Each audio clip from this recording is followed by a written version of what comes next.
Break के बाद एक बार फिर से आप सभी का स्वागत है। लेकिन आंकड़े बताते हैं कि 35 साल से राज्य में कांग्रेस की हालत खस्ता है और बिना सहारे वे आगे नहीं बढ़ सकते हैं।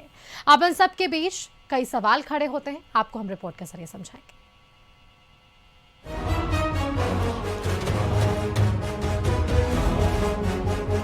SIR यानी विशेष गहन पुनरीक्षण के खिलाफ शुरू हुई वोटर अधिकार यात्रा खत्म हो चुकी है। 17 अगस्त को रोहतास से शुरू हुई यात्रा पटना में खत्म हुई। करीब 1300 किलोमीटर की यात्रा पटना में शक्ति प्रदर्शन के साथ खत्म हुई।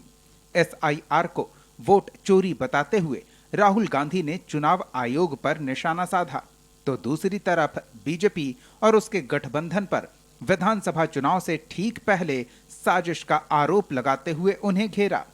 इस दौरान साथ रहे तेजस्वी यादव, दीपंकर भट्टाचार्य और मुकेश सहनी। इसके साथ ही MK स्टालिन, रेवंत रेड्डी और अखिलेश यादव बिहार आए और एकजुटता दिखाई।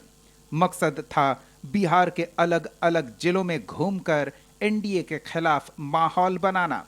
जिन इलाकों से होकर यात्रा गुजरी उनमें से ज्यादातर सीटों पर NDA का कब्जा है और यहां राहुल तेजस्वी ने यात्रा निकालकर न केवल चुनाव आयोग बल्कि बीजेपी JDU के खिलाफ सियासी माहौल बनाने की कोशिश की।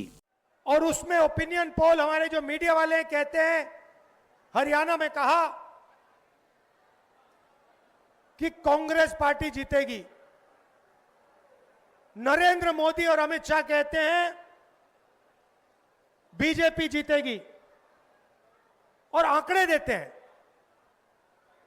300 पार। 2014 में, 2019 में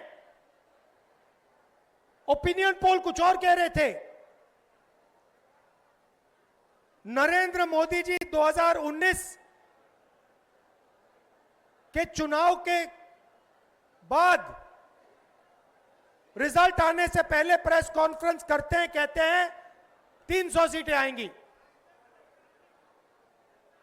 हिंदुस्तान के सारे पोलस्टर कुछ और कह रहे हैं, ओपिनियन पोल कुछ और कह रहे हैं। नरेंद्र मोदी कहता है 300 सीट आएंगी। कितनी आई? 300 आई।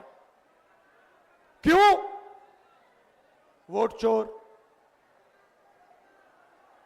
भाइयों और बहनों, सच्चाई है कि ये पहले गुजरात में शुरू हुआ। ये 2014 से पहले गुजरात में शुरू हुआ और 2014 में नेशनल लेवल पे ये लोग इसको लाए। गुजरात मॉडल आर्थिक मॉडल नहीं है। गुजरात मॉडल वोट चोरी करने का मॉडल है और इस मॉडल को ये 2014 में नेशनल लेवल पे लाए। मोदी जी, आप चाहिएगा कि बिहारी लोग का वोटर लिस्ट से नाम हटवा दे, तो ऐसा होने वाला नहीं है। आप लोग इस साजिश का बदला लीजिएगा कि नहीं लीजिएगा? अपने वोटों की हिफाजत कीजिएगा कि नहीं कीजिएगा? सरकार बदलना है। सरकार अगर बदलना है तो जरूरी क्या है? वोट अपना रहेगा तब ना बदलिएगा। जब वोट नहीं रहेगा तो कोई पूछे वाला है?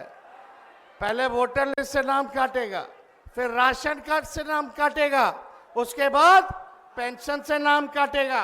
ये नकलची सरकार है, नकलची सरकार। विधानसभा चुनाव से पहले राहुल गांधी ने जिस तरह जमीन पर उतरकर अभियान चलाया, वैसे अब तक कांग्रेस की तरफ से होता नहीं दिखा। कहा जा सकता है कि राहुल गांधी ने फ्रंट सीट पर बैठकर पूरी यात्रा को सफल बनाने की कोशिश की, जबकि तेजस्वी यादव उनके साथ बैक सीट पर ही नजर आए। जानकार मानते हैं कि काफी समय बाद कांग्रेस बिहार की जमीन पर जीवंत नजर आई है। बिहार में कांग्रेस के समर्थकों, उनके कैडर और नेताओं में एक नया जोश दिखा। माना जा रहा है कि जब सीट शेयरिंग को लेकर महागठबंधन में बातचीत आगे बढ़ेगी तो कांग्रेस के हौसले पहले से ज्यादा बुलंद नजर आएंगे। एक बार जब राहुल से पूछा गया कि बिहार में CM का चेहरा कौन होगा, तब तेजस्वी की मौजूदगी में भी वे साफ साफ बोलने से बचते रहे। सवाल ये है कि आप लोग जिस तरीके से घूम रहे हैं, हम लोगों ने जो देखा 8 दिनों में, बहुत बेहतर तरीके का तालमेल दिख रहा है। तेजस्वी की पार्टी के लोग आपकी पार्टी का झंडा लिए हुए हैं, वो राहुल गांधी जिंदाबाद तेजस्वी, ये ऐसा पहले नहीं दिखा था। तो एक तरीके से, और तेजस्वी यादव ये कह चुके हैं कि अगर अगली सरकार बनेगी देश में तो राहुल गांधी पीएम बनेंगे। संविधान बचाने के लिए, लोकतंत्र बचाने के लिए इन सबों को भरोसा है कि आप उस पर काम करेंगे। तो बिहार को लेकर अभी तक आपकी पार्टी से साफ क्यों नहीं किया जा रहा कि तेजस्वी यादव सीएम बनेंगे बिहार में? बहुत बहुत अच्छे तरीके से एक पार्टनरशिप बनी है। हम मतलब सारी की सारी पार्टियां एक साथ जुड़कर काम कर रही हैं, कोई टेंशन नहीं है और म्यूचुअल रिस्पेक्ट है, एक दूसरे की मदद हो रही है, तो मज़ा भी आ रहा है। आइडियोलॉजिकली हम अलाइंड हैं, पॉलिटिकली अलाइंड हैं, तो बहुत अच्छा रिजल्ट आएगा, मगर वोट चोरी को रुकना है। वोटर अधिकार यात्रा उत्तर बिहार के 6 जिलों से गुजरी। इस इलाके में ज्यादातर सीटें ऐसी है जहां कांग्रेस ने पिछले चुनाव में अपना उम्मीदवार उतारा था और एक बार फिर अपनी दावेदारी मजबूती से रख रही है। राहुल गांधी ने मिथिलांचल को भी साधने की योजना बनाई, जो एनडीए का मजबूत गढ़ बना हुआ है। यात्रा दरभंगा, मधुबनी, सीतामढ़ी, पूर्वी चंपारण, पश्चिमी चंपारण और मुजफ्फरपुर जैसे जिलों से होकर गुजरी। जिन सीटों से होकर राहुल गुजरे वहां दलित, पिछड़ा, अति पिछड़ा और मुस्लिम मतदाताओं की अच्छी खासी तादाद है। बिहार में कांग्रेस फिलहाल इसी वोटर तबके को फोकस करते हुए अपनी चुनावी रणनीति पर आगे बढ़ रही है। हालांकि कई सीटें ऐसी है जिस पर पेंच फंसा हुआ माना जा रहा है। साथ ही तेजस्वी यादव भी खुद को सीएम चेहरा बताने में पीछे नहीं रहे। तो नकलची सरकार है कि नहीं? नकल कर रही है कि नहीं? मेरा कर रही है ना? तेजस्वी आगे आगे है ना, और ये सरकार पीछे पीछे है ना? तो बताओ, ओरिजिनल सीएम चाहिए कि डुप्लीकेट सीएम चाहिए? सुनाई नहीं दे रहा। ओरिजिनल फिर से बोलो, फिर से बोलो। दरअसल 1990 के बाद बिहार में कांग्रेस की हालत खस्ता रही और बाद में पार्टी ने अकेले चुनाव लड़ने की ताकत भी खो दी। आंकड़ों की बात करें तो कांग्रेस ने 2020 में 70 सीटों पर उम्मीदवार उतारा, लेकिन सिर्फ 19 सीटों पर कांग्रेस उम्मीदवार की जीत हुई। इससे पहले 2015 में कांग्रेस ने 40 सीटों पर चुनाव लड़कर 27 पर जीत दर्ज की थी। 2020 में महागठबंधन की हार की वजह कांग्रेस का खराब प्रदर्शन भी माना जाता है।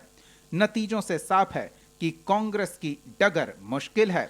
2020 में कांग्रेस को ऐसी सीट मिली जहां पिछले 3 दशकों से बीजेपी मजबूती के साथ खड़ी है।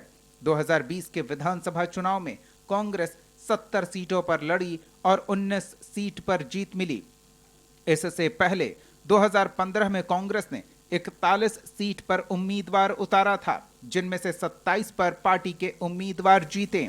वहीं 2010 के विधानसभा चुनाव में कांग्रेस अकेले लड़ी थी और सभी 243 सीट पर उम्मीदवार उतारकर सिर्फ 4 पर जीत हासिल कर सकी थी, जबकि 2005 के नवंबर में हुए चुनाव में 51 सीट पर चुनाव लड़कर सिर्फ 9 सीट जीत सकी थी।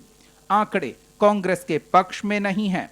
लंबे समय बाद वोटर अधिकार यात्रा से पार्टी कार्यकर्ताओं में उत्साह है और देखना होगा कि राहुल गांधी की यात्रा का सीट बंटवारे और फिर चुनाव नतीजों पर क्या असर होता है।